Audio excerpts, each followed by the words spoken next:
Hi, hello. Welcome to the episode of Isaiah's Newsstand.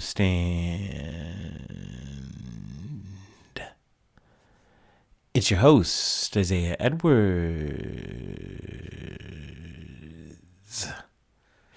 The date is November the 17th, 2025.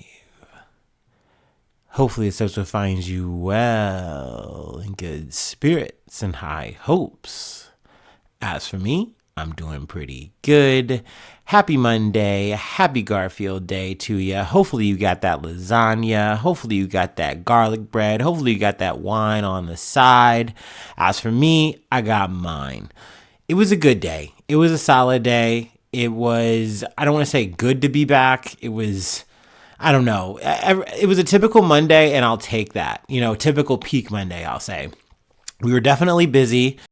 Didn't seem like they were really able to touch the work the same way that they did last weekend when I was on it. But hey, it is what it is. I was just happy that we weren't like completely swamped. They weren't like all up in my grill. I had a couple of conversations with some leads, and that was about it. That's how it was supposed to be. So I'll take it. Let's see. I was a bit tired. I will say that much. I didn't get much sleep last night, and well, let's say it this way. I went to bed too early, then woke up in the middle of the night, was stuck awake, and then was able to fall back asleep. So I got like a couple hours. So overall, it was manageable. Had a lot of caffeine in me, but we got through. Post work, we went to the gym. Gym was busy but good. I was able to actually, by the very end, I was able to get actually everything. So I started off with the Smith machine, and I was like, okay, awesome. Got that done, got that dusted. Went on to free weights, got that done. Did a little bit of core work, and then right after core work, I was able to get on the leg press, and I was like, all right, I'm looking around. I'm seeing that there's just enough traffic where I can't really get to all the remaining machines I want to get to for my filler workout. So I was like, all right, let's just do cardio and we'll call it a day. We'll get out early. That's pretty typical for a Monday. I'm glad I got my essentials in. I'm happy. This is going to be a W. So I get through all of my cardio, and then by the very end of my cardio, I start looking around, and I'm like, I think I can make a quick cannonball run and just hit the rest of my filler, and I'll still get out actually like right around the same time. Like I'll get out like maybe even still 10 minutes early. So I just do that, and I, successfully got everything done. So yay.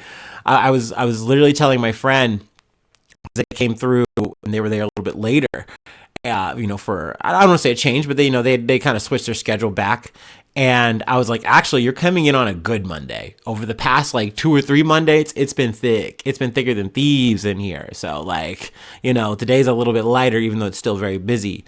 But yeah, let's knock on wood. Hopefully I am able to get all of my, equipment time in for the whole week. I would like that. You know what I mean? So we'll see. Fingers crossed, toes too. Anyway, let's go ahead and do our startup, and let's get into some news.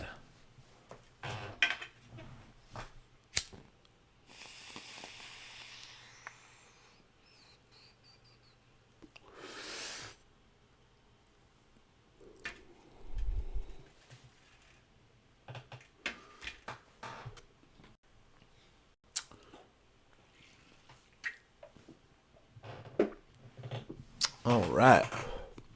From the Associated Press, Poland blames sabotage for railway blast on Ukraine delivery line. Poland's Prime Minister Donald Tusk said Monday that an explosion on a section of railway line used for deliveries to Ukraine was an unprecedented act of sabotage.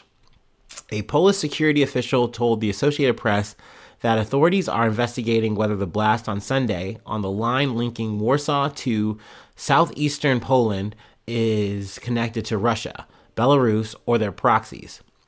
Tusk has vowed that Poland will catch the perpetrators, whoever they are.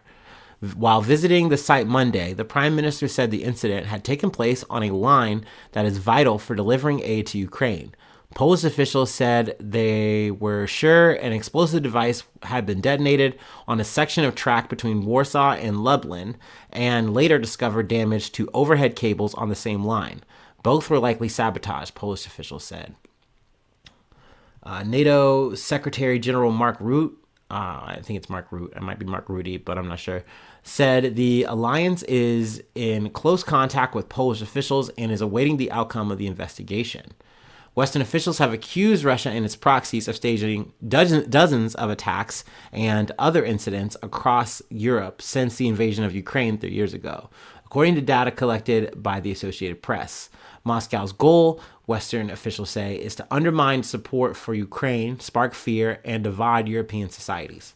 Now, I will add, there isn't necessarily, at least as of yet, like concrete evidence that is connecting Russia or any proxies or any groups, whatever, to this. But I understand where everyone is, making that assertion or making that assumption, because who's going to benefit from this? It's not like Ukraine would stand to benefit bombing a line that is getting them aid. Not like Poland would want to do this for themselves. Like that, this would be a very dramatic way of trying to cut that off. That'd be weird. That'd be strange. So most likely, who stands to benefit the most?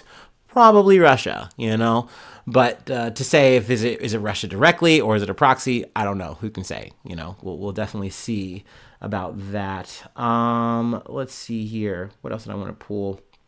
I guess we'll go ahead and read from here. A train driver on the line between the capital, Warsaw, and Lublin in southeastern Poland reported problems with the track around 7:40 a.m. on Sunday. Further inspection determined there was damage to a section of track near the village of Mika, about 100 kilometers or 62 miles southeast of Warsaw, officials said. We can say beyond any doubt that an explosive device was detonated, damaging the railway tracks, Polish Interior Minister Marcin Kierwiński said. It wasn't immediately clear whether the explosion and damage occurred late Saturday or early Sunday. 2 passengers and several staff members were on the train, but no injuries were reported. So, hey, that's good. At least that's a silver lining, that this is no casualties, very minimum in terms of injuries and stuff like that. That's good news. Let's see, I'm gonna skip ahead a little bit here. Another train in the, oh man, this word is crazy. I've never seen this before. It's got accents where I've never seen them before. We're just gonna say what I think it might be, and then say my apologies. Sonesi Rezau. Whew, man, I'm sorry. But yes, that is the word that I attempted to say. Route that travels along the same line was forced to stop Sunday night at Pulaway,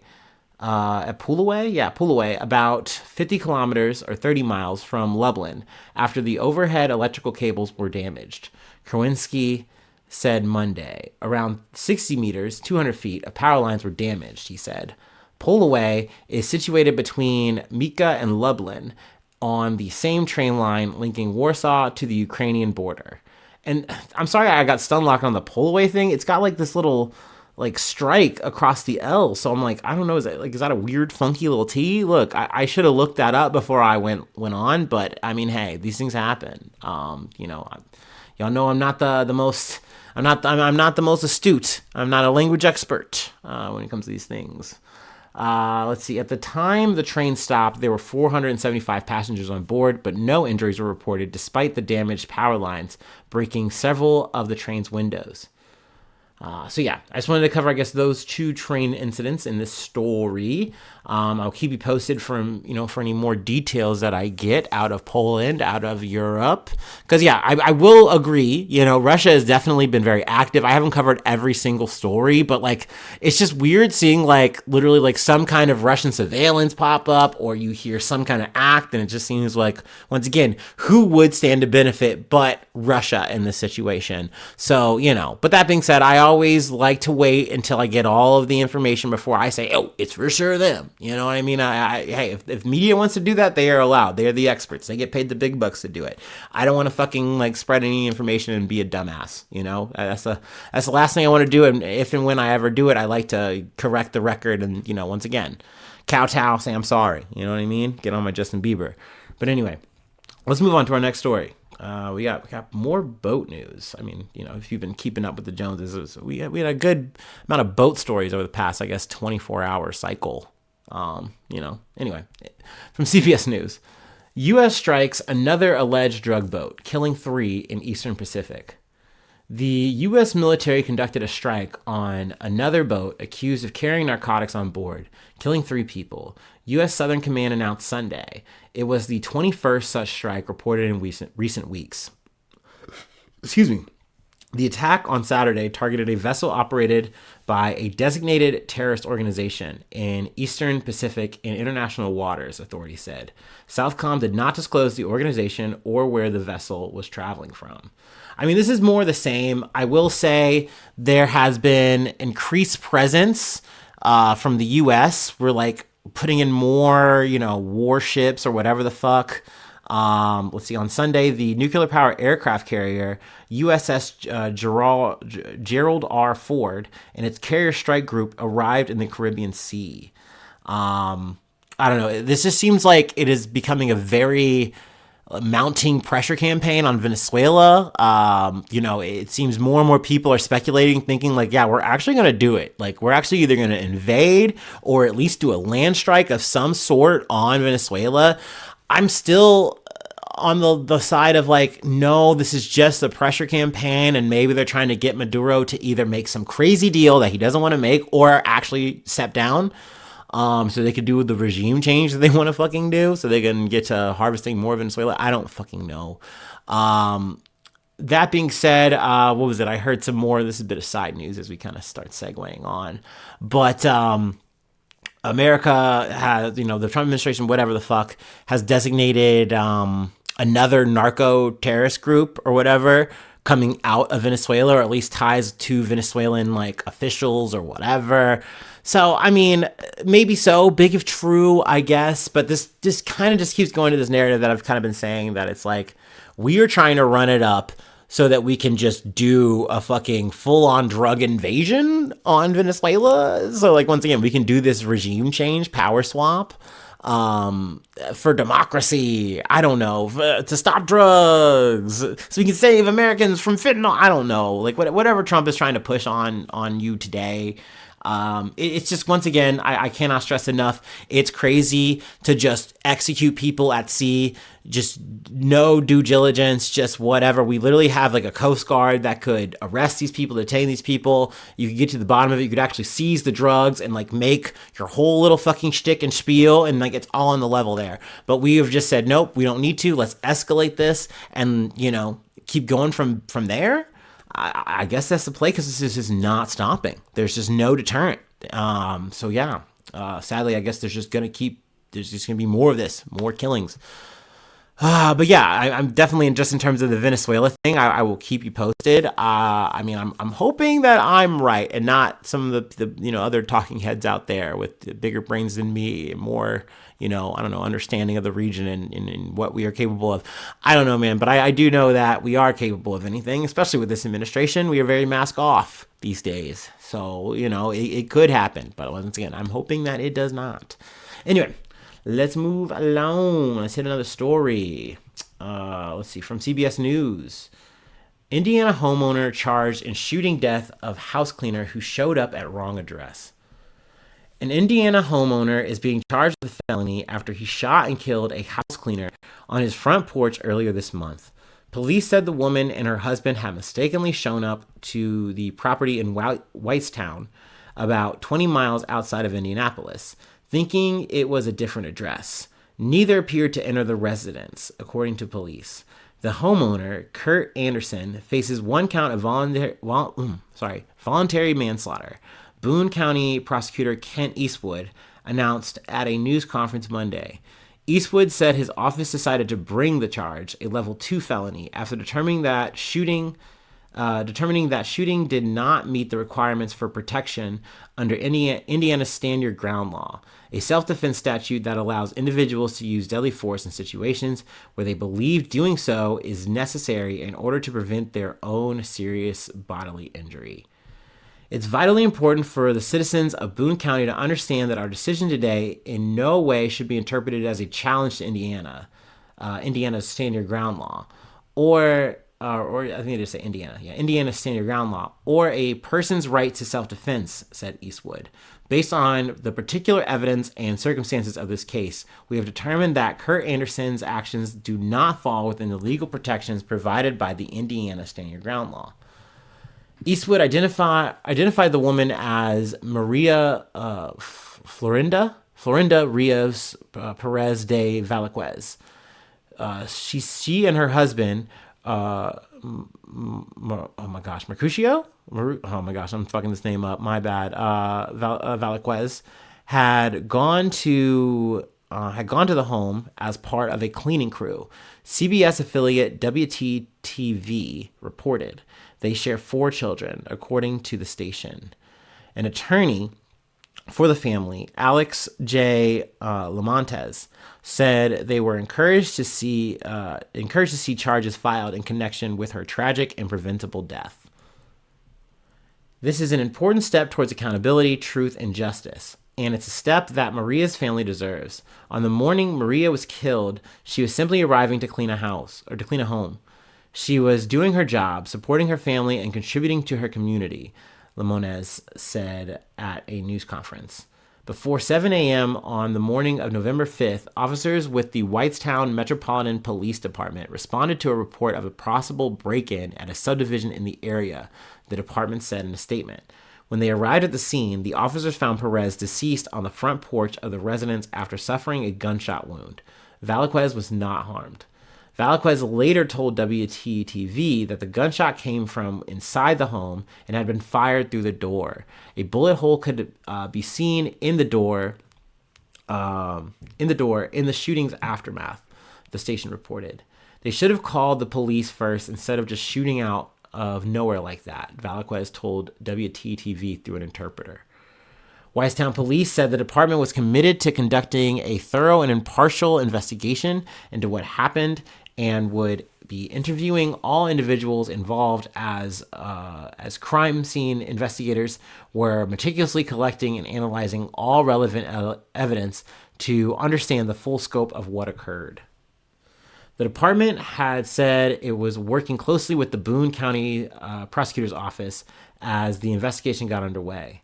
We understand that incidents like this can cause concern and speculation, said Whitestown Police. We respectfully ask the public to place their trust in the investigative process and refrain from sharing unverified information. These cases are often complex and require time to fully understand. Misinformation can be harmful to those involved and to the integrity of the investigation. Okay, so let me just start off by saying I'm glad that we didn't have as many of these stories this year as we did, a year or so prior, because it seemed like we couldn't go more than almost 2 months or so without someone getting shot either through a door or because they made a wrong turn, trying to pull out someone's drive. People were just so pent up, or, dare I say, racist, and they're just like, oh my gosh, there's a brown person across the door from here. I'm not even going to open it up. I'm just going to take my gun and stand my ground. Bam, bam, bam, bam, bam. Which is not how stand your ground law works. That's just not how it works.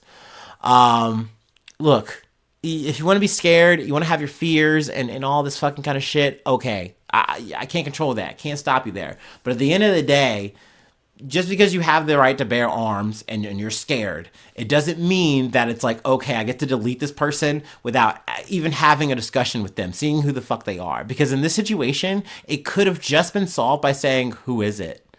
And it's oh, you got the wrong address. It's not here. I don't need a cleaner. And this person would have been fine. And, a whole person would have lived. It is insane that in America, this is just something that happens. You know what I mean? It's just almost considered like an oops. And you have to hold your breath because you don't know if law enforcement's actually going to treat it as oh, well, this is just an accident. It's just an unfortunate accident. There's no need to actually press charges. Oh, maybe the person's just a little too old, or, they didn't really mean it. Blah, blah, blah, blah, blah, blah, blah. No, they murdered someone. They just did. You can get technical about what kind of murder, manslaughter, whatever, excuse my French there legally. But no, this needs to go through the legal processes. It needs to go through the legal channels for sure. So I'm at least glad that we get this opportunity. It did take a month, but like it is what it is. That's the whole due process. They're saying, hey, we didn't rush the justice here, so okay, whatever. But I mean, as this plays itself out through court, I will try to keep, my dear listeners, I'll keep y'all posted. But yeah, I mean, it's a shame that we are covering this kind of shit yet again, because it just could have been avoided. It's a person who's like, oh my God, who is this? And they're thinking this is their time. You know what I mean? You're finally going to use this thing that you said, oh my gosh, if someone ever comes to my door looking to hurt me, I'm gonna... And okay, man, you did it. You killed someone in cold blood because they were not here to hurt you. So... All right, let's move on. Got another story. We're getting back on the international beat from The Guardian. Ousted Bangladesh Prime Minister Sheikh Hasina sentenced to death for crimes against humanity. All right, let me take a water break because this is another full read we got to get through. We covered the story when it initially kind of took place before, or I guess right after Hasina went into exile. But, coming back for the verdict. Also, I felt like it'd be just good to read through this for the recap. I think it's relevant. But obviously, there's some details that means you can skip along if you don't want to hear me blah, blah, blah, this whole thing.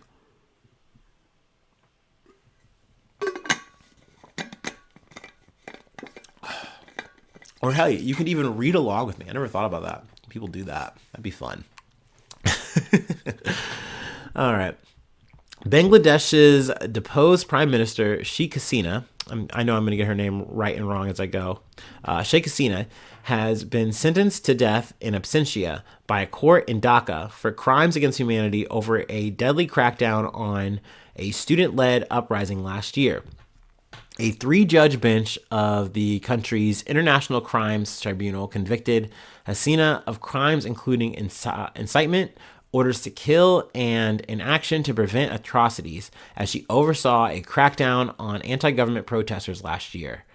Reading the verdict to the court, Justice Gholam Mortuza Mazumdar said the accused prime minister committed crimes against humanity by her order to use drones, helicopter, and lethal weapons against civilians. Hasina has pleaded not guilty to the charges and alleged the tribunal was a politically motivated charade. I believe also the words kangaroo court were thrown around or whatever. It's like, well, you didn't show up for it. I have thoughts. I'll try to save all my stuff towards the end. The UN Human Rights Office described the sentencing as an important moment for victims, but said Hasina should not have been sentenced to death. We have been calling for perpetrators, including individuals in positions of command and leadership, to be held accountable in accordance with international standards, said a UN spokesperson, Ravina Shamdasani, adding, "We regret the imposition of the death penalty, which we oppose in all circumstances," which I am one to agreeing with, but once again, saving my thoughts. The months-long tribunal tried and sentenced Hasina in absentia since she fled the country in August last year.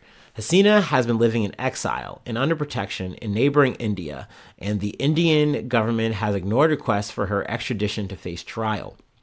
Family members of killed protesters broke down in tears in the courtroom as judges handed death sentences to Hasina and the former Home Minister Asad Uzman Khan, her co-accused in the trial. Hasina's absence from the defendant's box was stark.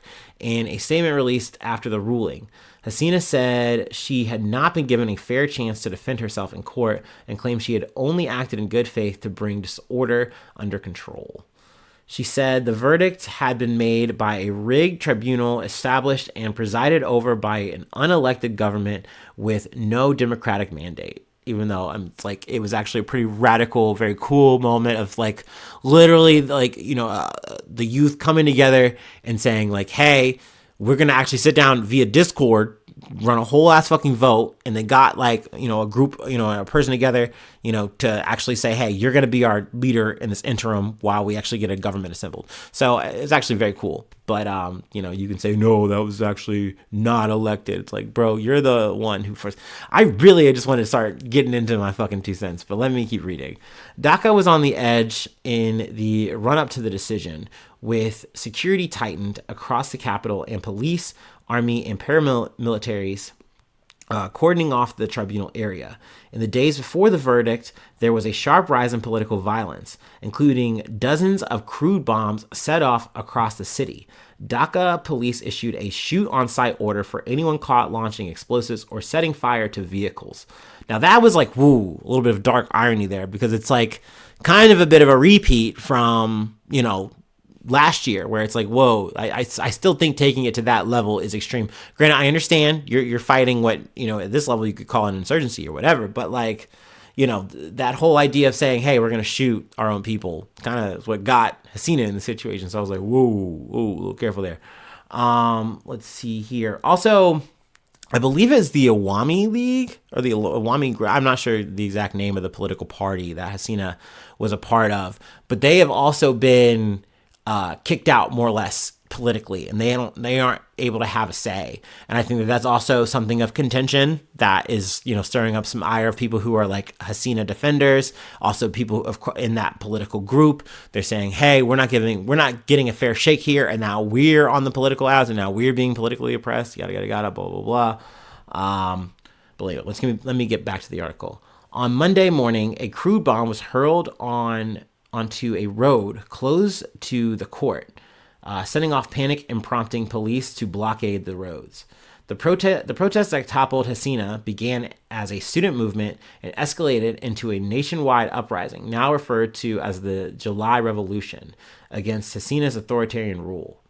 Her 15 years in power was seen as a reign of terror by many in Bangladesh, marred by allegations of corruption, torture, and enforced disappearances, which were documented by human rights organizations and the UN. In response to the unrest, Hasina oversaw a ruthless, state-led crackdown with documented use of live ammunition against civilians by police and security forces.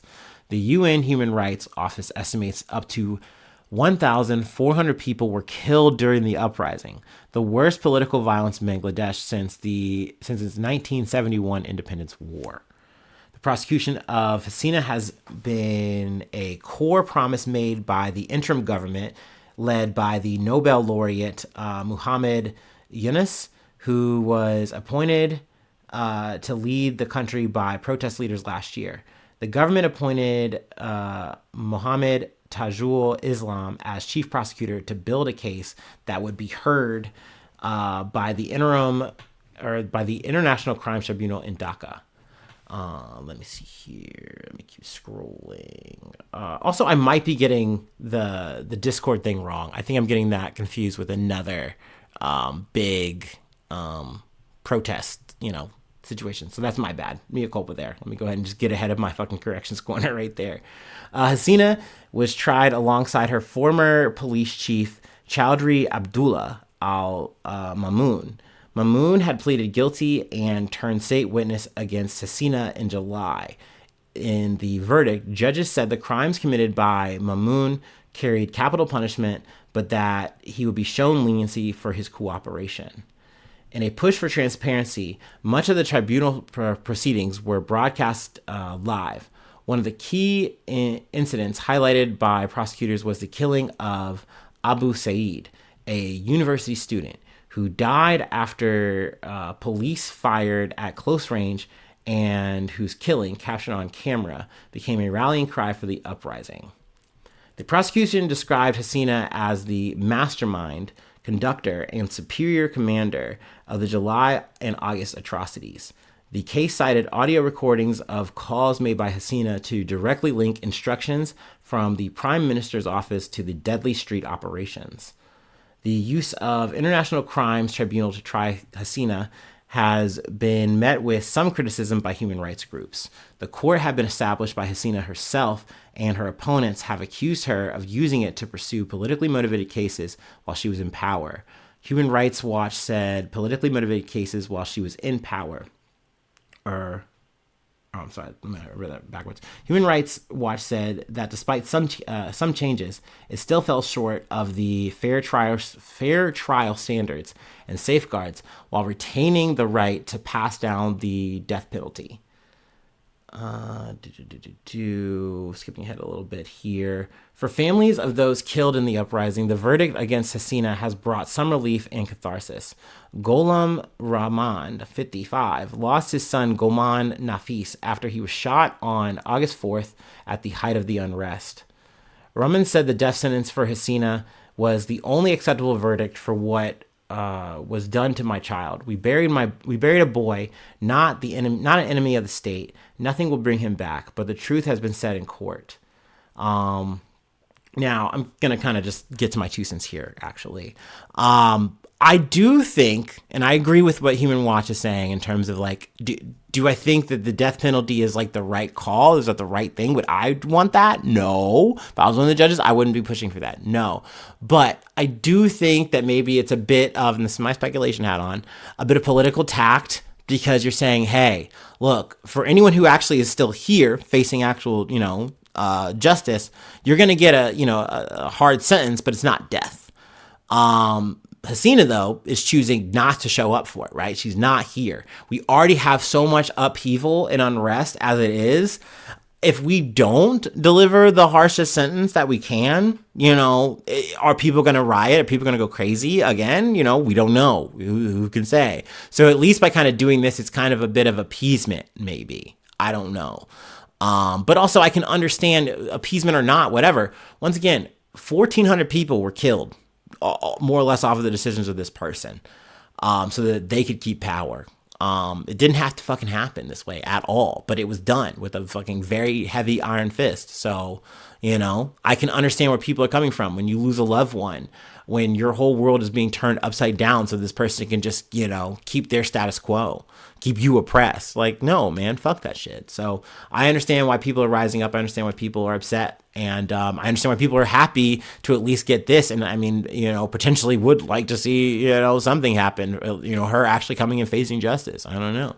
But we'll see. We'll see if there's going to actually be any kind of extradition or not. From what I've been hearing and gathering, most likely no. Hasina wound up where she was for a reason, like kind of, more or less couched with, people who are kind of helping her, I believe, stay in power. I might not be 100% right on that, but more or less political allies of a sort. And I don't think that they're going to want to turn her over to be executed. But, who can say? Time will tell. Also, as I was reading this, mulling it over, the thing I was describing, that was the Nepali revolution that took place, what was it, I believe, a couple months ago. So yeah, I'm getting my revolutions confused. I'm getting, which in some ways it's like, damn, when you really do think about it over the past, year or two, like this whole Generation Z movement has really been a thing, for sure. Whether, we're talking about here in Bangladesh, whether we're talking about Nepal, I believe also in Kenya. So, I mean, just a lot of hotspots where people are like, they're fed up, they're tired of this shit. And it's like, hey, we were, promised this whole life growing up, and now it's our time to be adults, and you're telling, we don't have anything to look forward to, we're just stuck in nothing. Like, and they're just like, no, man, fuck that shit. We're not just going to be oppressed. We're not just going to take this shit lying down.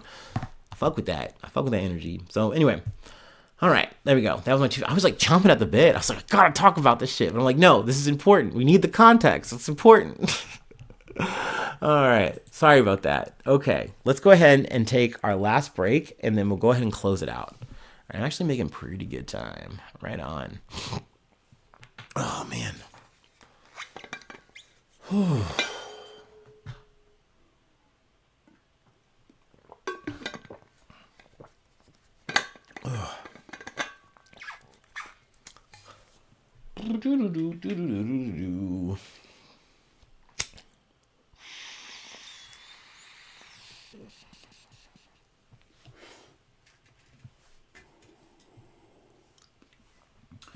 Ooh.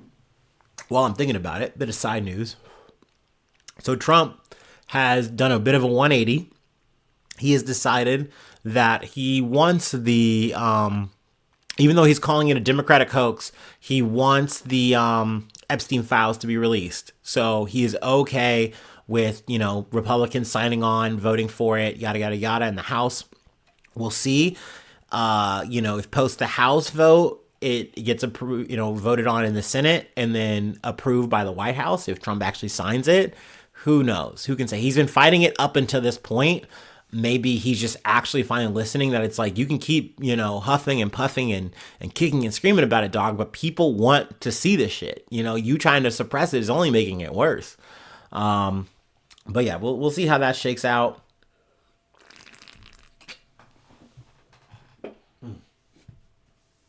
All right. Anyway, let's get to this last story from ABC News. 1.7 million counterfeit fentanyl pills found in auctioned off storage unit in Colorado, DEA. A winning bidder of a Colorado storage unit unexpectedly found more than 1 million counterfeit fentanyl pills inside a record-breaking narcotics seizure, federal authorities announced Monday. The bidder made the shocking discovery on November 11th at a suburban Denver storage facility. Excuse me. According to the Douglas County Sheriff's Office, the individual immediately notified the sheriff's office of what appeared to be illegal narcotics, authorities said. Law enforcement ultimately identified approximately 1.7 million counterfeit fentanyl pills and 12 kilograms of fentanyl powder that had the potential to yield up to an additional 6 million pills, according to the Drug Enforcement Administration, or the DEA. The incident marks the largest one-time seizure of counterfeit pills in Colorado history and the sixth largest single seizure of suspected fentanyl pills in U.S. history, federal authorities said. Additionally, 2.5 pounds of methamphetamine were seized, according to the Douglas County Sheriff's Office. The registered owner of the storage unit was already in federal custody when the discovery occurred, according to the DEA. The individual was taken into custody by the DEA in April, which resulted in the unit going unpaid and eventually being auctioned off, the Douglas County's office said. Authorities did not release the name of the storage facility, the registered owner of the unit, or the citizen who won the unit in the auction. No additional details are being released at this time due to the ongoing investigation, DEA said.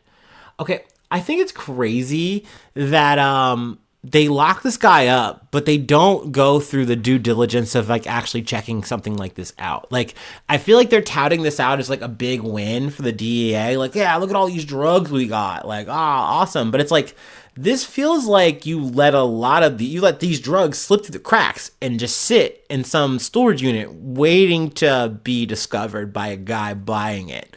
Like, I don't know, man. And I mean, hey, cool. You get your little photo op here, and it's like, look at all these drugs we got. We're really stopping the problem. And it's like, bro, I thought Trump was stopping the problem, blowing up all these people, killing at will at sea. Like, you guys keep saying we're doing all this shit. You keep touting all these people, and like all these arrests and shit get made. But yet again, there's always a new drug of the day. Like this time it's fentanyl. Before it was fucking, what was it? Cocaine, or it was heroin, or it was meth, it was oxy. Like it's always fucking something. But like, here we are again, still fighting the endless war on drugs. I don't know, man. But hey. I know I'm not here to fucking solve the problem or anything like that. I'm just here to yap. But I just do think it's crazy that we just get stuck in this fucking loop, this fucking spiral, and all we really have are these kind of fucking photo op trophies to show for it. But hey, I don't know. That's just how we roll. That's how we rock, I guess. But anyway, that is all I have for today. If you would like to help out, support the effort, I do have a Patreon. Patreon.com/IsaiahNews. Become a newsie today. Free ways to hit me up, IsaiahNews1@gmail.com. Feel free to follow me or the podcast on any of the socials. Subscribe to the YouTube. Follow on TikTok. Follow on Spotify. Follow on Apple Podcasts. Wherever you like to listen. Free ways to hit me up, IsaiahNews1@gmail.com. Feel free to follow me or the podcast on any of the socials. Did I already say that? Oh, whatever. Leave a like. Leave a comment. Sharing is caring.